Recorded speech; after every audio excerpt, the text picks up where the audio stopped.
I saw this coming, and I think I mentioned it in my first episode I put out on this whole saga. And Kwame Ato Asari, the so-called street fighter, gangster, thugster, and bandit who has been meting out brutalities on citizens of this mining town in the western part of my country, Ghana, and even in some instances, law enforcement. He was recently brutalized. I have all the episodes out. You can check.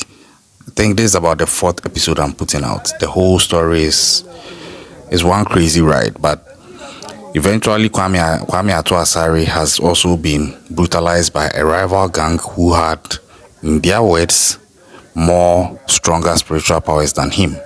And he's been hospitalized and has subsequently been arrested by the police. His brother was dead or died out of a result of the altercation that ensued between himself and the rival gang. You just check out the episodes. There are more details in there. But I mentioned at a point that there is likely to be an intent of retaliation and revenge by some cohorts of Kwame Ato Asari or sympathizers of Kwame Ato Asari. And it seems to be brewing because just about a day after Kwame Ato Asari was immensely brutalized by this rival gang led by one Al-Hassan and Abolo, who, according to police, are being treated as suspects and being sought in the violence that ensued, which led to the loss of life of Emmanuel Kujo, that's Kwame Ato's younger brother. This gang has come out, or let me say 2 guys have come out, putting out a video, making statements and imitating that they are going to rally and avenge Kwame Ato. And this is where the whole thing gets crazy. Now, the video is playing, you can see it, but it's in the local Akan dialect. I know some of my viewers are watching from outside of Ghana and may not be familiar, so I'm going to break down what they are saying. Now, the first guy is talking about, that guy, he's talking about the fact that he doesn't understand why this should be done to Kwame Ato Asari, and that this rival gang should have known better, and that they didn't make it a fair fight. He talks as though there should be a rule of engagement when thugs are fighting things out. Already being thugs and gangsters, they don't have regard and respect to follow any form of order. If they couldn't follow the rule of law, you shouldn't expect that they are going to follow rules of engagement on the street, which you think would favor your favorite. So I think that is a non-starter. And that's on the lighter side, but still a serious point.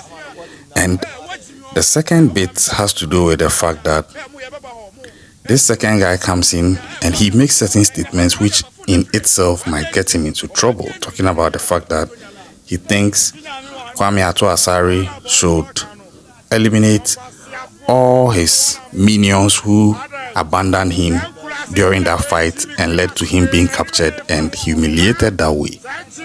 Now, such statements can sometimes be interpreted in certain ways because he made it very accurately, indicating that if Kwame Ato Asari has a firearm, he should get it and put shots to their head. And I think that is crazy.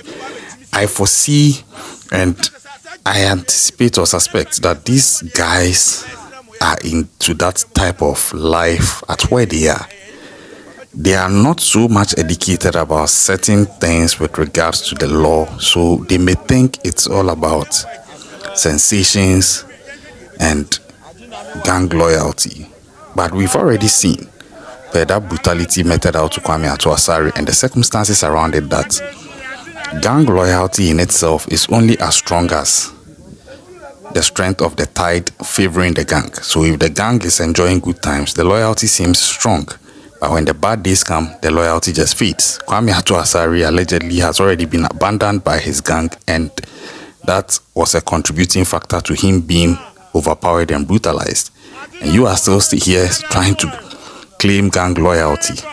We are waiting to see how that bit will go for him as well. And I'm expecting that as the police have stepped in on this case, they are going to touch on all these points related to the case, because it shouldn't just be about what happened to Kwame Ato Asari and the people that did it to him.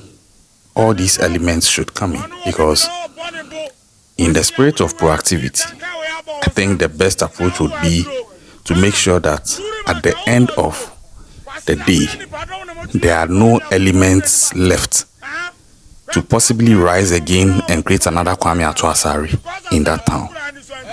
There should be a total wipe down of all crimes and semblances of crimes or suspects who have shown tendencies to take over from those that have been lost and those that have been arrested and fill that so-called power vacuum. And I see these are possible candidates for that, because they're already calling out to another gang called One Nation. I don't know where these guys are getting these things from. We've all been young guys before, but well, maybe it's a nature thing. I don't know. A nature thing, sorry. I don't know. But that is not to excuse them of what they are doing. And you can see, young guys again, I don't think any of them are above 30. And the funny thing is, a life has been lost and these guys are still not learning. And they are thinking it's all about, yeah. We are the ish, we are the guys, we are the ones who are stronger. But already, the facts that have played out have shown that somebody went down that lane, lost his brother, and almost lost his own life, and has been badly brutalized and humiliated. And the person who meted that out is not going to be on that throne forever. He's already been hunted by the police. And even if the police don't get him, trust you me, in 2, 3, 4 years, another gang may get up and also try to deal with him, just like he dealt with the previous gang. So the cycle continues. Why can't you step back, see this assessment, and realize that there is no future in this? I guess sometimes when you are behind, it's easy to see this because we are not in the life itself. Maybe they are so much deep into it, how they are living life there, and it has become a normal thing to them. So, but it's unfortunate because sometimes the talk is cheap. Some of them may talk like this, and when the action comes on, you realize that they have nothing to back it up. And that is even more dangerous, because then you meet people like Al Hassan, who also responded to what you were saying and actually meant to carry it all the way. And I keep saying that thing. Don't say what you don't mean, especially if you are saying it and it's going to instigate an issue or escalate an issue to make it worse or violent. Because sometimes the people you are dealing with don't just talk. They say it and they do it and they don't disappoint. It's been proven in the case of Kwame Ato Asari. And if I look at how this is going, I believe that if care is not taken, this could escalate into something else. This could tear down families. This could tear down the society itself. It could break down development in that part of the country. It could escalate into several things, because sometimes it starts like this, but as it evolves, other elements and other criminal enterprises begin to take advantage and build strongholds out of it and take center stage in their own ways. The next thing you see, there are already criminal enterprises building out of this, and they begin to grow horns and take deeper roots.